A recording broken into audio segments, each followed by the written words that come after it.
The Association of the U.S. Army is pleased to welcome you to AUSA's Thought Leaders Webinar Series, a new webinar series featuring military leaders and contemporary military authors.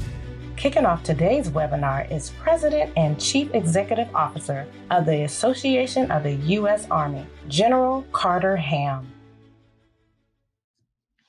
Good morning or good afternoon, bonjour, and welcome to the Association of the United States Army's Thought Leader Webinar Series. Thanks for joining us today. You know, we certainly would prefer to all be together, but these times don't permit that. So we've crafted a series of online events to bring you senior Army leaders, authors, and others speaking on topics of current interest to America's Army and its supporters. We're really glad that you've joined us today and appreciate your support. Joining us today to discuss his strategic vision for the French Army is General Burkhard, French Army Chief, along with Brigadier General Todd Wasman, Deputy Commanding General Operations of the 3rd French Division, and Major General Michel Delion, Director of French Army Doctrine and Staff Colleges Command. Now, you might ask yourself why today's webinar. After all, we are the Association of the United States Army. But if you think back in our history, without French support during our fight for independence, there likely would not be a United States of America. With all such close partnerships, our two nations have not always agreed over the intervening centuries. But today, the relationship between the two armies is extraordinarily strong. Whether training together in Europe, operating alongside one another as NATO allies in Afghanistan, or deployed cooperatively in Africa, the American and French armies remain steadfastly together. So we're honored today to hear from the French Army Chief. For those of you who are joining us online today, please take advantage of having these great speakers here today to ask your questions. You can use the Q&A tab on the right-hand side of your screen to submit a question. And after Major General Delion speaks about General Burkhard's strategic vision for the French Army, we'll take as many questions as possible. General Burkhard was commissioned in the infantry in 1988 after graduating from the Military Academy of Saint-Cyr. He began his career with 8 continual years of service with the French Foreign Legion's famed 2nd Parachute Regiment, which included operational deployments in Iraq, the Balkans, and Africa. He later served as the operations officer of the 4th Foreign Legion Regiment. His overseas tours included operational assignments with the French Joint Task Force in French Guiana and as the military assistant to the French commander of the major peacekeeping operation in Côte d'Ivoire. He deployed twice to Afghanistan. He commanded the Foreign Legion Demi Brigade in Djibouti, a command that I became very familiar with. Following this command tour, he was appointed director of the French Joint Staff Communications Directorate, then served successively as intelligence advisor to the President of France, as the J3 of the French Joint Staff, and then as the French Army Inspector General. He assumed his duties as Chief of the French Army on 31 July of 2019. It's now our great honor to hear a few remarks from General Burkhard. Mon General.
We got his message loud and clear.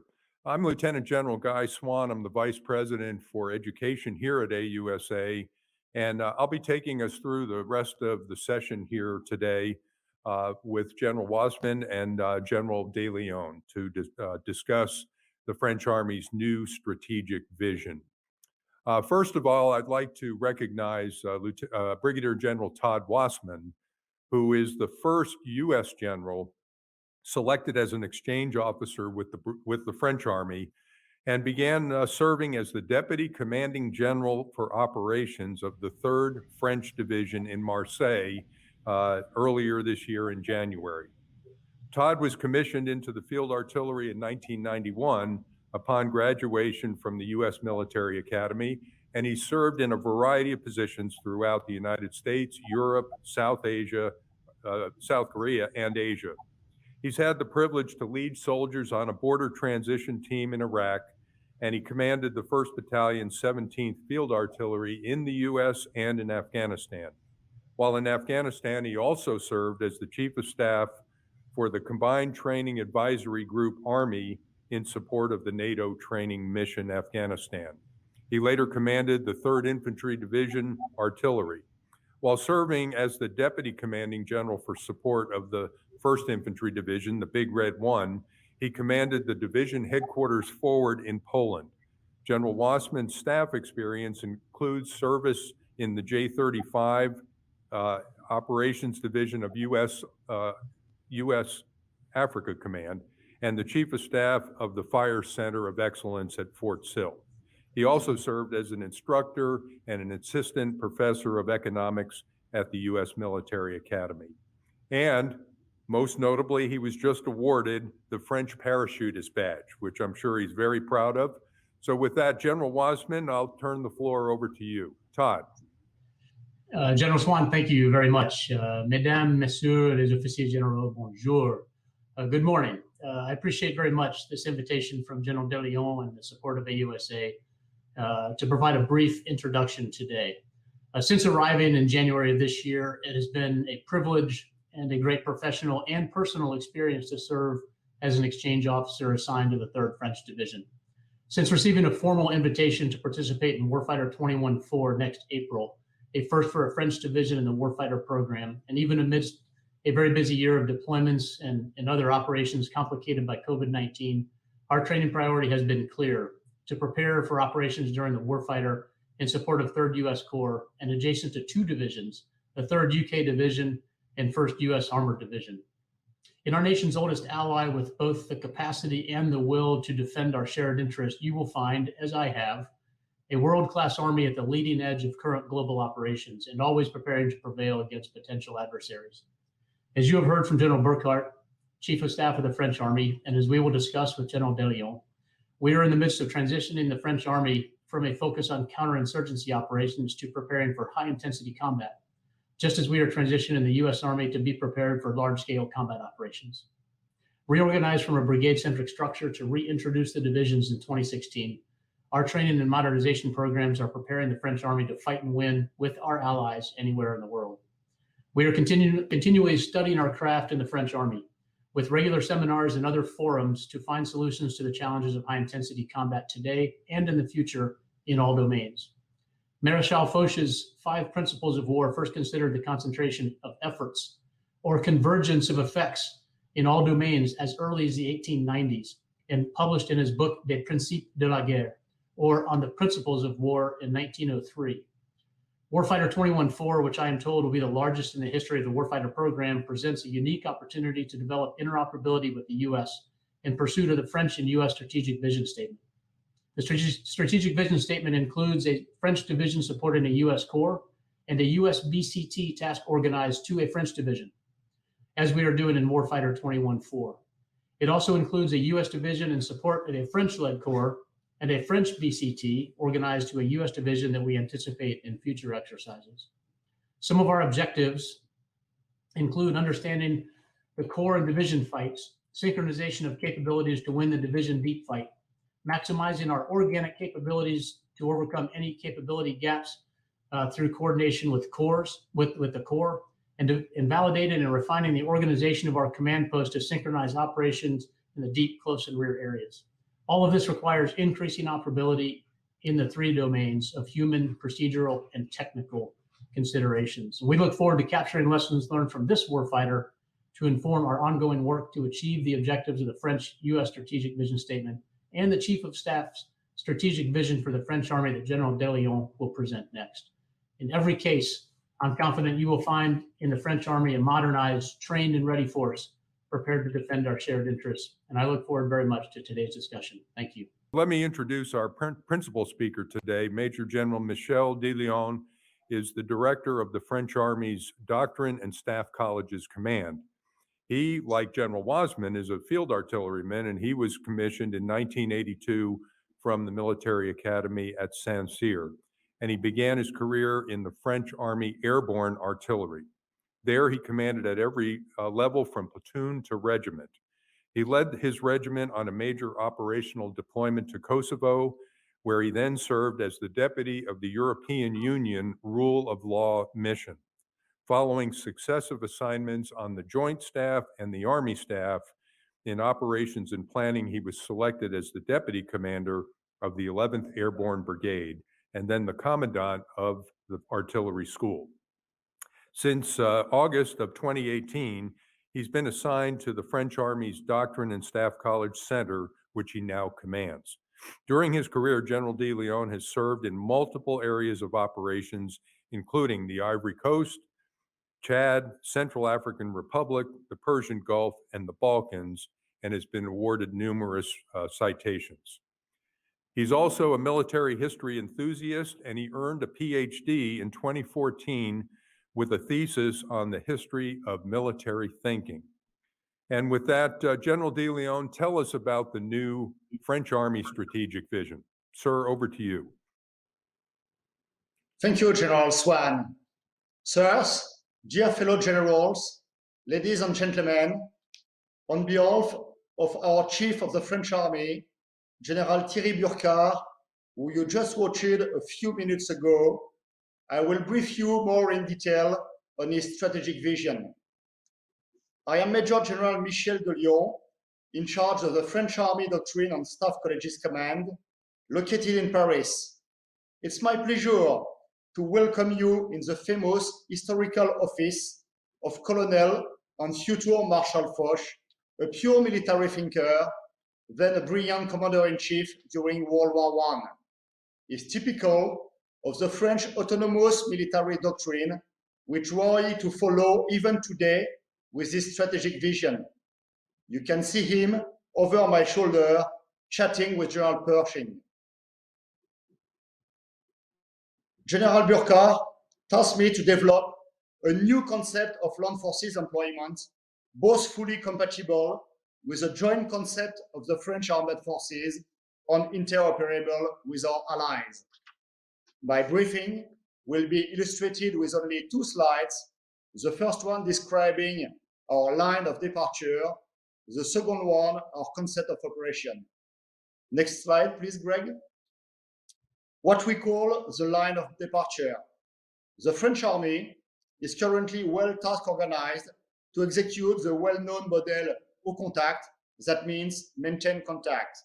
Currently, after decades of peacekeeping operation, our army is now fully deployed in difficult, dangerous, and demanding counterinsurgency and counterterrorism operations.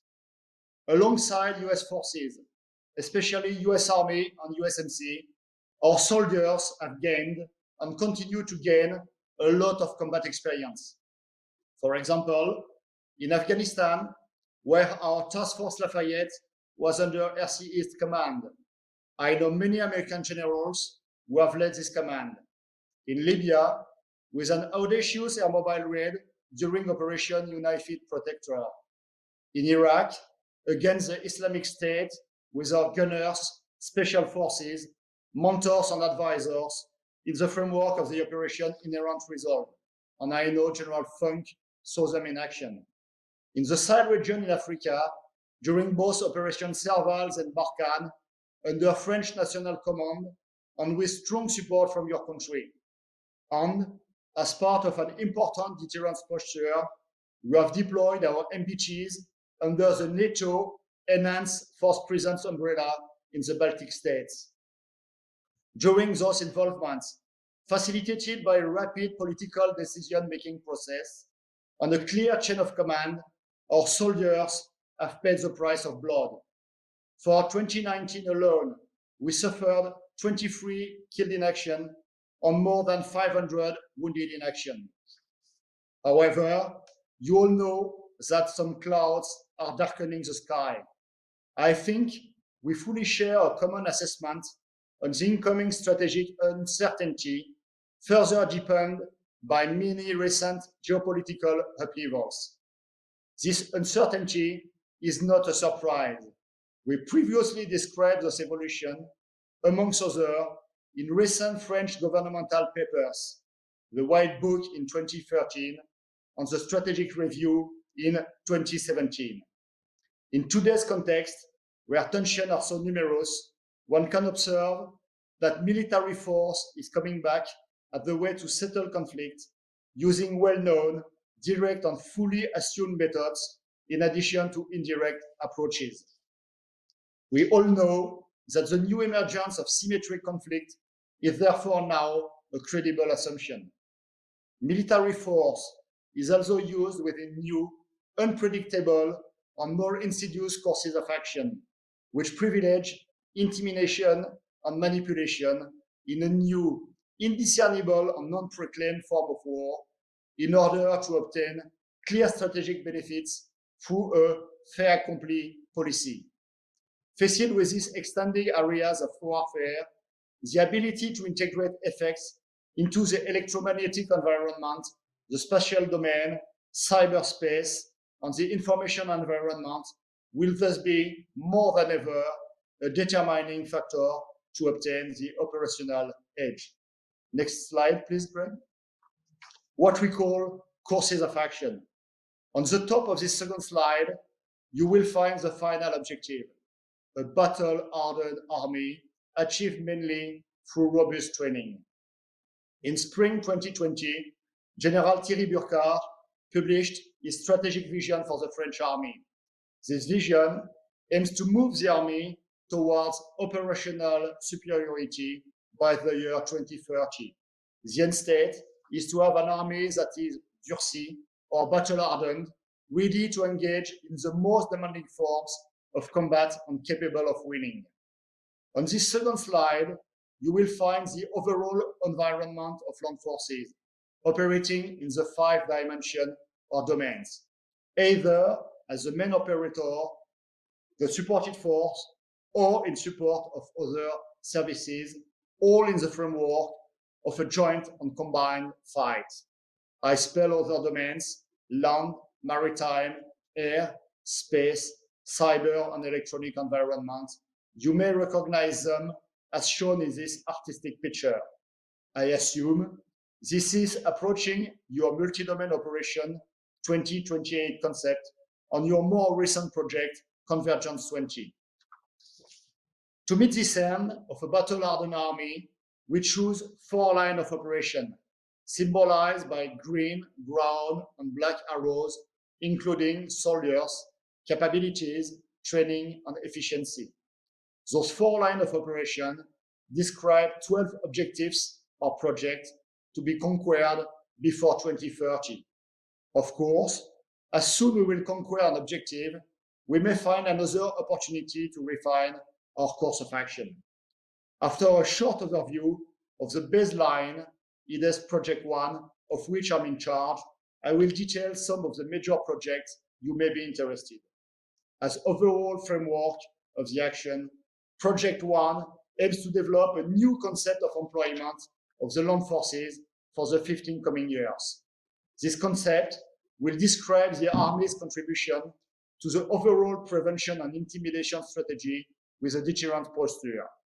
In this intimidation and deterrence role, forward deployed forces, rapid reaction units, and major training opportunities are to play a key role. The aim of this concept is to adapt the Army's strategic capability to the new imperative and to place the employment of the land forces in a high level of joint and allied integration. The integration of multiple capabilities will foster our collaborative fighting power. Tactical commanders will not only learn to receive upper-level reinforcement, but will learn to synchronize effects, including those they will never see under their command. In addition to new capabilities based on robotics and artificial intelligence, operative and strategic effects, even from home base, could finally modify force ratios on the battlefield. I think here that there is something related to the roots of the butterfly effect. A century ago, a French scientist, Mr. Poincaré, wrote, I quote, "Small differences in initial condition lead to major changes in the result." This integration will foster our collaborative fighting capability, created with the French Scorpion model, maybe something comparable to your recent Project Convergence PC-20 that you tested last month in Yuma. After a bottom-up process leading to the operational deployment of a Scorpion battle group in 2021, then a Scorpion brigade in 2023, then we want to think again about how to conduct large-scale ground combat operation at the corps and division level in a joint and combined environment. The main challenge will be to smooth the organization of the chain of command from the land component command down to the company level, allowing a real cascade of effects, kinetic or not, without duplication nor desynchronization. Artificial intelligence, improved procedures, learning and training will be dominant. The integration with allies and partners will be a key notion of this concept. For example, you may know that France and Belgium have signed an agreement to deepen our interoperability. Interoperability is on both sides, the ability to integrate capabilities among allies and the ability to integrate within a bigger dispositive like a coalition. Interoperability will be a key notion allowing this integration with allies and partners. And therefore, we may discuss the need of compatibility of standards for our future equipments. I will now shortly pinpoint some other projects. On the left side, you will find the first line of operation, soldiers. Our soldiers need to be ready for future clashes, therefore getting gratitude from the nation. To this end, we will conduct Project 2, aiming to a renovated reserve force, because currently we are only able to deploy just a basic homeland security force with our reservists. Project 3, towards the young generation, because the army must pay more attention to them to recruit our future soldiers and to develop a spirit of national defense. Project 4, to create an army house for our psychologically wounded soldiers. Project 5, to create a technical school for our NCOs, mainly aiming to recruit specialists in information systems, cyber, and maintenance. Then in green, the second line of operation, capabilities, will enable our soldiers to outclass their adversary by Project 6, which will renew our ground fleet management capability, currently maybe too much outsourced, to get the main equipment back into regimental hands. In close relationship with project number 1, Project 7 will develop future land combat capability for the 15 coming years. It will repair our shortages, for instance, in short-range air defense.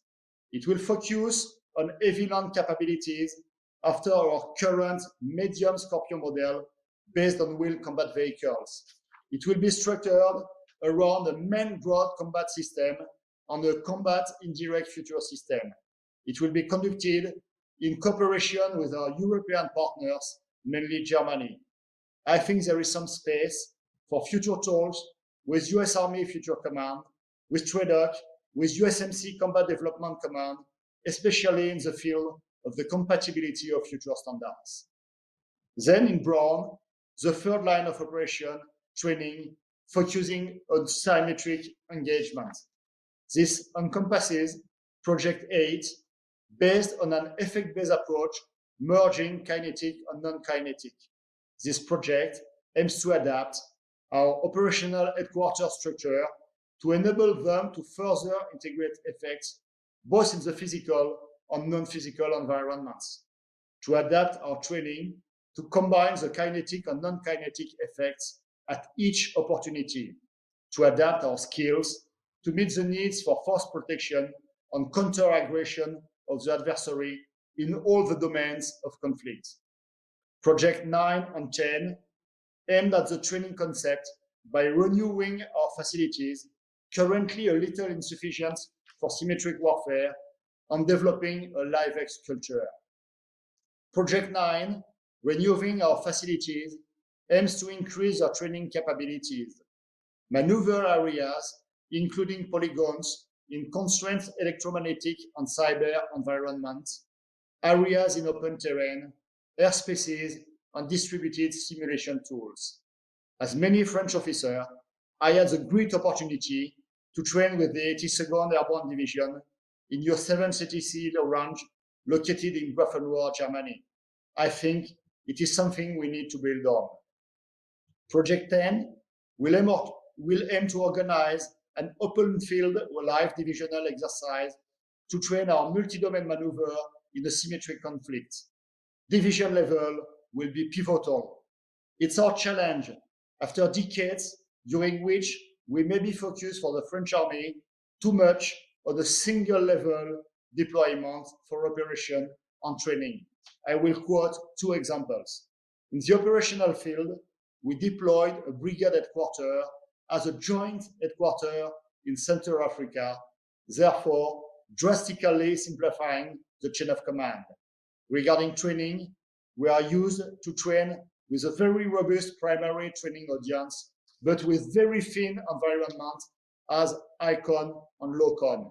We need now to train the three levels simultaneously and to articulate their combat function inside the chain of command. The major changes allowed by combat information system, the flow of information between levels, and the associated vulnerability will for sure modify the structure of our divisional headquarters. We consider that the division may be placed at a crossroad between three different challenges. The first one will be to supervise the frontline Scorpion Brigade's collaborative find. The second one will be to reinforce the efforts, mainly with our own intel, fires, logistics, and reserve. The third one will be to integrate effects, even from the strategic level, up through the core and LCC-C2. To underline the importance of the divisional level, both of our armies have decided to exchange general officers in division headquarters. Here we are very proud of incorporating Brigadier General Todd Waspoon in our 3rd division in the south of France in Marseille.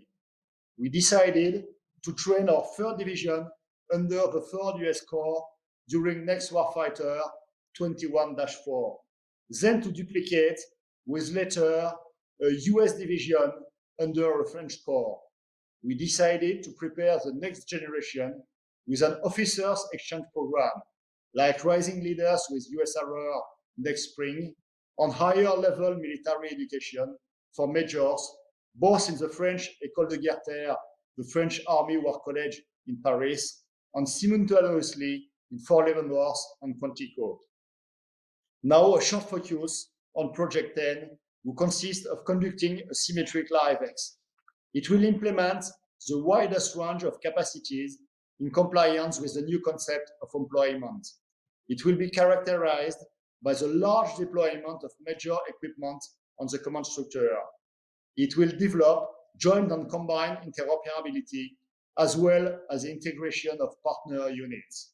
It will be built around a hard scenario, leading to maneuver in a rough environment in all the fields. Lastly, on the far right, the line of operation simplified running aims to ensure efficiency and resilience. This line encompasses two projects. Project 11 is dedicated to simplification measures because the daily life of our units is constantly encroached upon by various constraints that creep in. The aim of this project, focused at the regimental level, is to offer more training opportunities to commanders by suppressing some obsolete requirement constraints, for example, in the field of human resources or sustainment.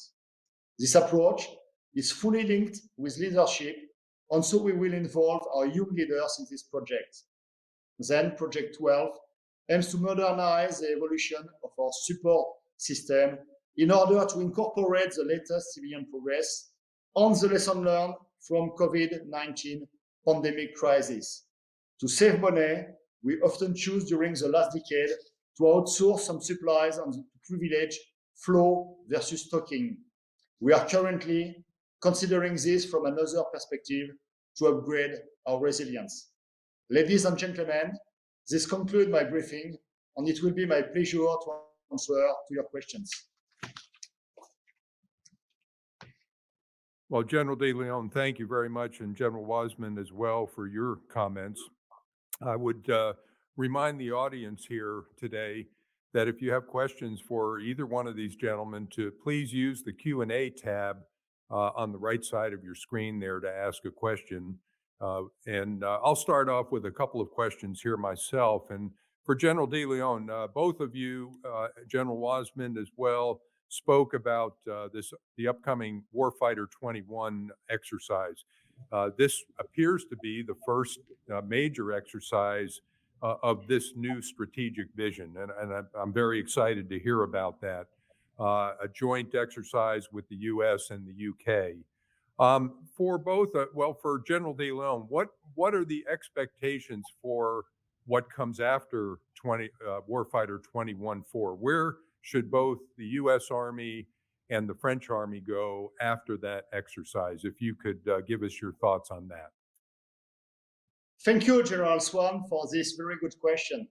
First of all, this Warfighter 21-4 will be the first exercise after the strategic vision, but we have a long commitment alongside US forces in training, especially in 7th ATC range in Grafenwar. We deploy at the lower level some brigades operating under an American division. Now we want to climb to the level of the division under an American corps.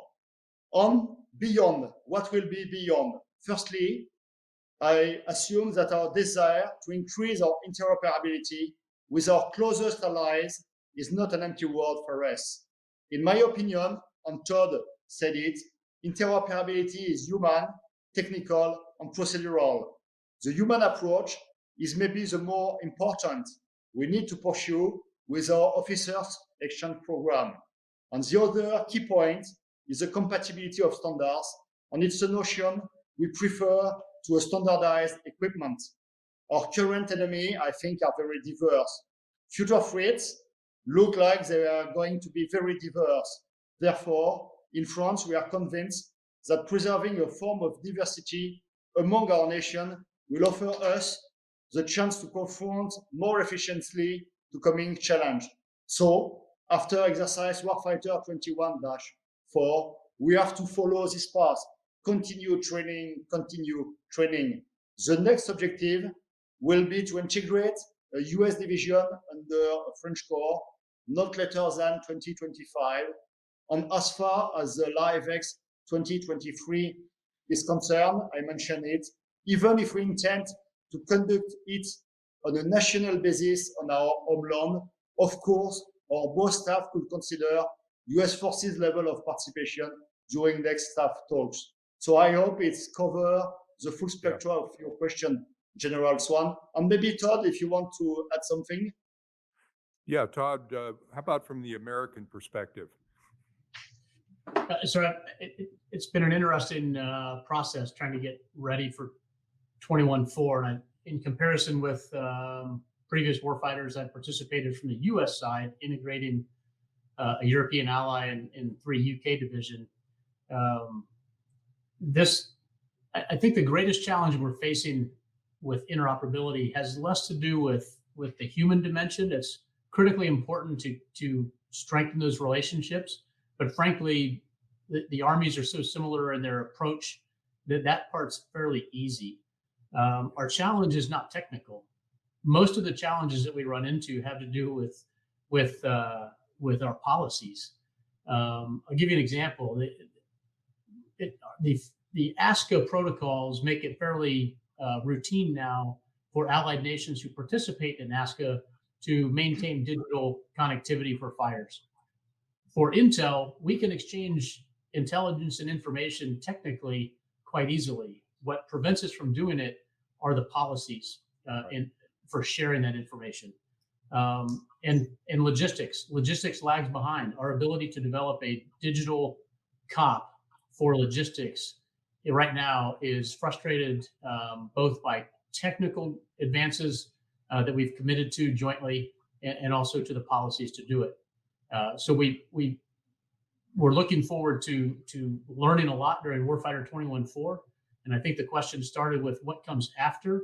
I think it's taking those lessons learned for both armies and all of our allies who participate in trying to develop solutions that will allow us to fight more easily. Yeah, that's great. That's going to be very exciting and a lot of learning, I'm sure, for that upcoming event. General Delion, you mentioned in your remarks that you're responsible in your position for Project One, the new employment concept for the French Army. Is that concept in your mind threat-based or capabilities-based or both? Thank you very much, General, for this very, very wise question. Off the top of my head, I will go with the idea that the French Army has maybe a less technophile approach than other armies do. The drafting of our future concept of employment, who will be our future reference book, takes place in a context where the possibility of major commitment is clearly envisaged. Thus, the cornerstone of our thinking is indeed the threat and not the envisaged capacities. Firstly, because we are already, with the Scorpion program, in the first step of a complete overhaul of our major equipment by 2030-32. And secondly, because we won't fight the war we want, but the one we have to fight. So I think our approach is more based on the incoming threat than on capabilities. Of course, we will try to incorporate all the possibilities offered by new technologies, and this is the real challenge, to integrate all these possibilities. Do I answer to your question, sir? It does, yes, thank you. We have a question from the audience here I'd like to ask both of you, and that's please discuss the scope of the exchange assignments between the French Army and the U.S. Army. Obviously, General Wassman is in one of those positions, but how extensive is that program? So I will begin because it's related to the French side. So it's a very major step to receive the TOD inside in a commanding position in a divisional headquarters, because in the French Army, we have two divisions. A division is more or less 25,000 soldiers. So Todd is commander in second for a lot of things. He will be in charge of operations for 25 French soldiers, and we can incorporate allied brigades under the divisional headquarters. So it's really a top position in the French Army. And to prepare this, we begin with officers exchange at major level, and after we try to send officers. For example, we have a young officer in HQDA, and we receive an American officer as Lieutenant Colonel in the French HQDA. The code name is État-Major de l'Armée de Terre, EMAT in Paris. So it's something we want to create for the future, beginning with major leaders, and then offering them the opportunity to be integrated in the other side of the Atlantic Army in a medium rank position, and then to conclude their career with an assignment as a general officer. And we deployed a French general officer in the US 3rd Division. It's Brigadier General Cotreau, It's the exchange with Todd. So Todd, do you want to add something? Yeah. Todd, how about we have French officers serving with our Army, right? Yes, sir. Yeah, and I'll add that the success of this program is really based on the way that I've been received here and the way that Hubert Coutreau has been received in the U.S. Army. We are both fully empowered to perform the duties of our position. So I'm the DCGO of the 3rd French Division, and I am fully empowered and accountable for my responsibilities. Right now, we are trying to expand the program and trying to increase the number of officers that we exchange at the major lieutenant colonel level, both in the division and throughout the various echelons of headquarters in the U.S. and French armies. But it really is helping and paying dividends for us in understanding each other's capabilities and our constraints and how we can fight together. And the Warfighter has been a phenomenal opportunity to have those discussions both here in France and some visits to the U.S. in preparation for the Warfighter in April. That's great. Let me ask General Delion a question here about larger budgeting issues. I think both of you know that we're anticipating in the United States a flattening of the U.S. defense budget, if not a downturn in coming years. How is the governmental support financially for the new strategic vision coming along? Do you feel like you'll have the resources to achieve everything that you have in the vision? Yes, many thanks, Sarah. You know the word, no money, no Swiss guards. So, by chance, in France, we have a very good financial law for the armies. And so we have currently a budget with growing year after year. After decades of declining, since last year, our budgets are growing. And so it will allow us to prepare with a lot of training and to receive new materials in order to have full combat capabilities. So I'm pretty confident because the President of the Republic delivered a clear order to increase the budget of the armed forces. Great. Absolutely. Let me take another question from the audience here from Sydney, who sends in the following question.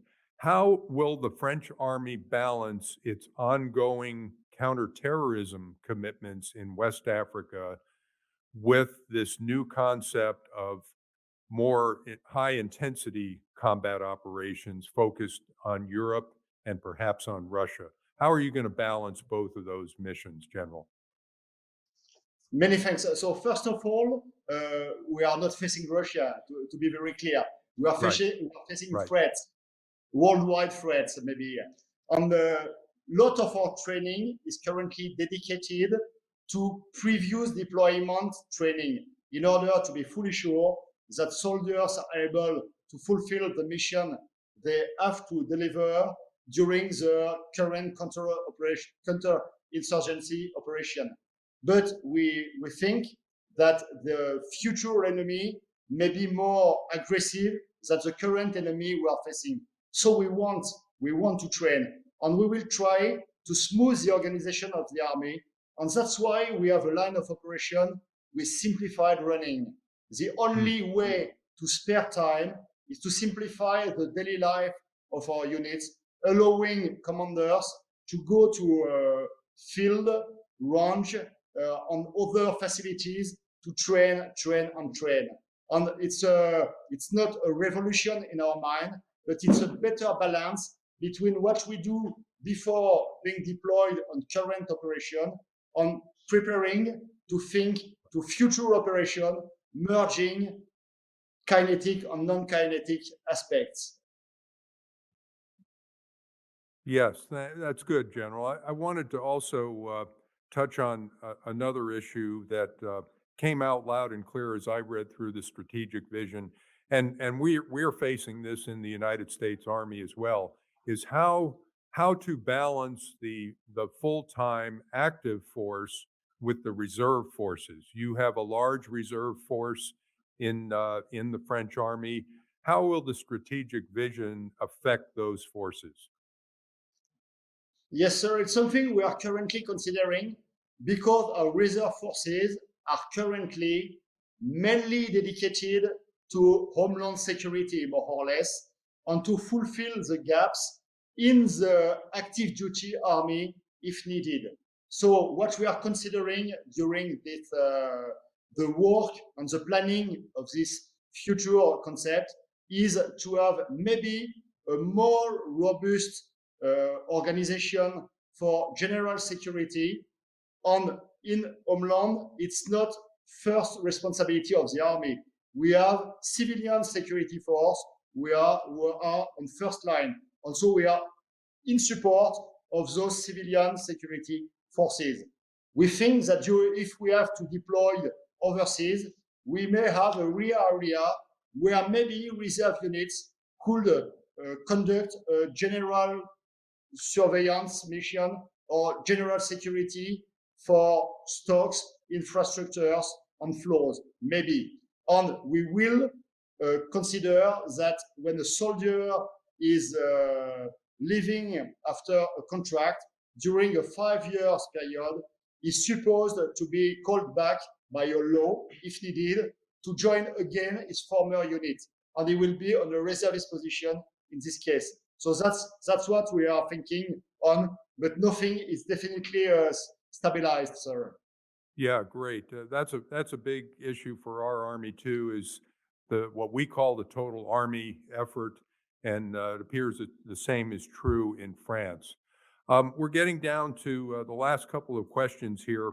I wanted to, first of all, General, compliment you on the focus on soldiers, their families, and caring for those warfighters in the French Army. As you know, General McConville, our Army Chief of Staff, has made people his number one priority, and it appears that General Burkhard is doing the same thing. So that is very positive news. For General Wasman, one last question for you. How can the U.S. Army help the French Army achieve this strategic vision? So I think it's a great question, and I think we are seeing exactly how the U.S. Army can help through this process of preparing for the warfighter. Sharing our lessons learned, as I mentioned in my initial remarks, the French Army has a very refined process for studying the craft of warfighting. And so as we prepare for Warfighter 21-4, we have gone through volumes of after action reviews from previous warfighters and trying to apply those lessons. And we've already begun a rigorous process of capturing the observations that we're making along the way. Some of them we can solve as we prepare for the exercise. Some of them we know are going to be longer term propositions for the French Army in order to achieve some of its objectives for interoperability with our allies. But I would also share that the U.S. Army has a lot to learn from the French Army. Right. But the mutual exchange reflected in the exchange program that I'm a part of are really indicative of the bilateral exchange that happens between the armies. And then the dynamic of having 3 UK participate, there is now a network of my peers who are serving in each other's armies. And we are constantly sharing ideas and lessons that we're learning every day to try and speed up that process of integrating those lessons. So I think what we're seeing right now is really an accelerated exchange of ideas that's turning into observable results in our training, and we look forward to seeing that in the spring in the warfighter. Great. Well, before we close, gentlemen, let me ask General Delion to offer any final comments that you might have, or what's the big message we should take away from today's session, General? Thank you very much. It was my pleasure to be present in this webinar. And I think that we have a very strong relationship together. And you can consider that in Europe, we are playing in first league. And so we thank you a lot for all the help you deliver to us in our current operation. And we will to continue on this path because as said Todd a few minutes ago, we can learn each other and we can improve our procedures in order to train better and fight better tomorrow. So I think that if we can continue to have separate views in order to merge them after, it's much better than to have a single view, because with a various point of view, we can offer each other something. So it's my recommendation. So be diverse, and it will be very good. Well, thank you, gentlemen. And we had a lot more questions to ask, but not enough time.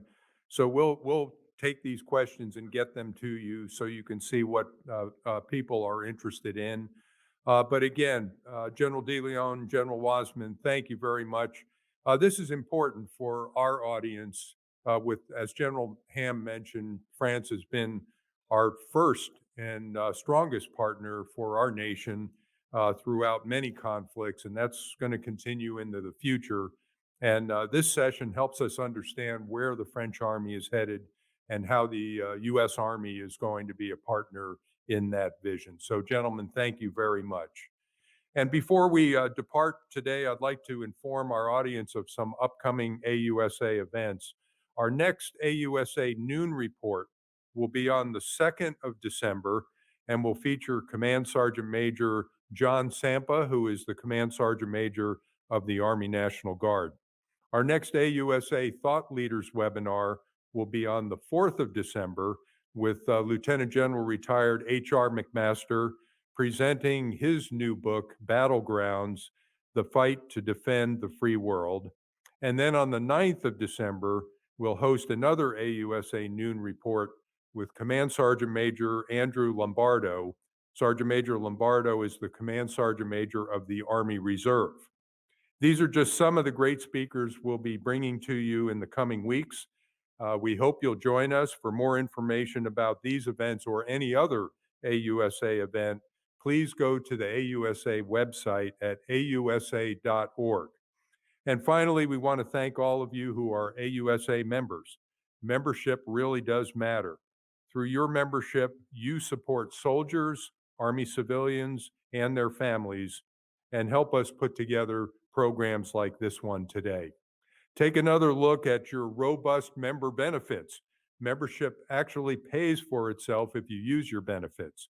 So to join AUSA, to renew your membership, or to update your membership information, just go to the website at ausa.org. Again, thank you for attending, and for everyone watching today, have a happy Thanksgiving, stay safe, and have a great Army Day.